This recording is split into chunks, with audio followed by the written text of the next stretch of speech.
والتين والزيتون وطور سينين وهذا البلد الأمين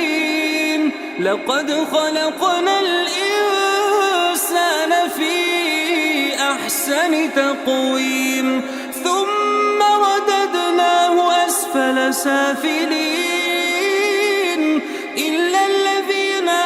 آمنوا وعملوا الصالحات فلهم أجر غير ممنون فما يكذبك بعد بالدين